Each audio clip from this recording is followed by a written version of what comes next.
Hey everybody, welcome back. We're going to continue with a pattern called Loue.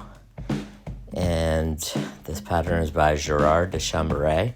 It's a group of patterns for Grayling. This one was called Le Rose. And there's the pattern there, size 16 to 18 white hackle fibers for the tail.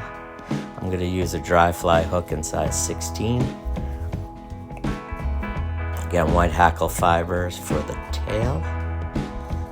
The body is made from a quill dyed rosé champagne. Here's the feather. I strip it to get to a quill like that. And then we're going to use rooster hackle, also dyed rosé champagne, like that, for the collar. It's tied spider style. I'm going to use sheer 14-aught white, and the head is black. So yeah, this was a pattern by de Chamberet, part of a series of flies for Grayling.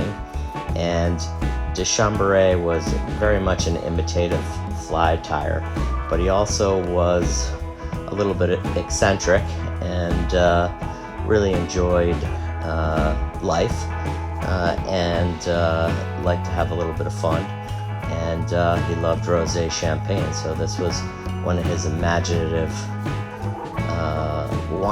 fly patterns, and it was originally called Le Rose, but I think of the series, as Jean-Paul Pequenot mentions, it becomes known as Loue. And so just tying in the tail fibers there. There's not a heck of a lot of description.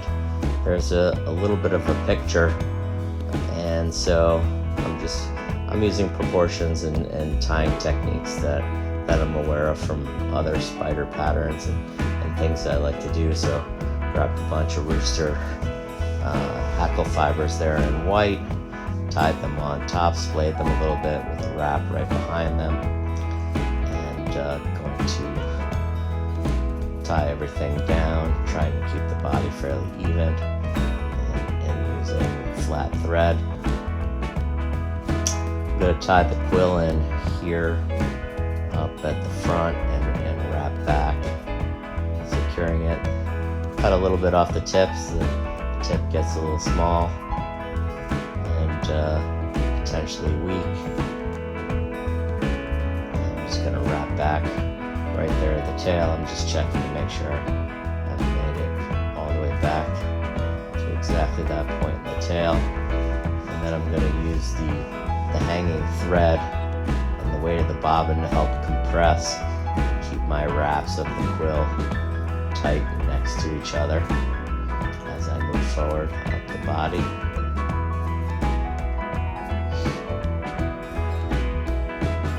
Jean-Paul Pequenot comments that this was one of the earliest flies that he used, and even though he also believes in imitative patterns, this one was super easy for him to see because of its bright color, and as an early fly fisherman, that was very, very helpful. And he recalls it just catching tons of fish, and doesn't really know why. And well, hey, if it works, right?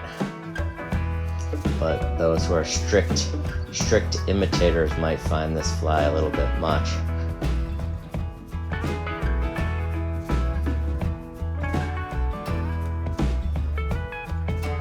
It was a little bit of a fun project I took some white cape feathers and dyed them. So that was kind of a fun project that was not my first time dyeing feathers, but close to it, so for sure not an expert, and I don't do it that often.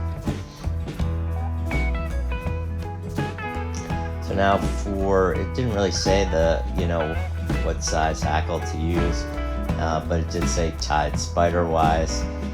Catskill spiders tend to be like twice the hook gap. I wasn't sure from the image that it was that big, so I went with about 1.5 for the hook gap here against this Mustad dry fly hook, and just a few turns of the hackle. I don't think it's really intended to be like dry,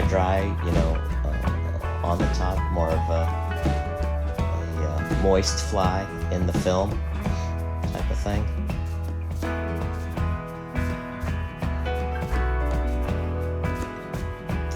But I stand corrected if anybody knows.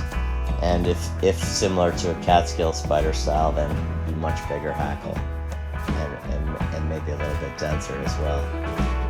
Instead of switching thread, I just use black Sharpie there to change the thread color to get that little black point at the head, which he mentions.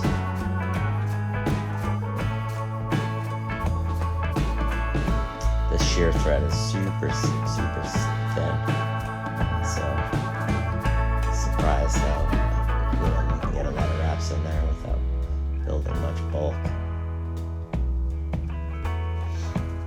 And we'll just do a few turn whip finish here, back to front.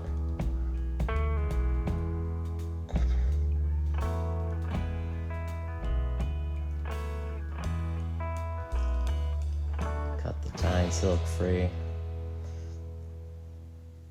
Fluff it all up, check everything out, primp it, and there's the finished fly.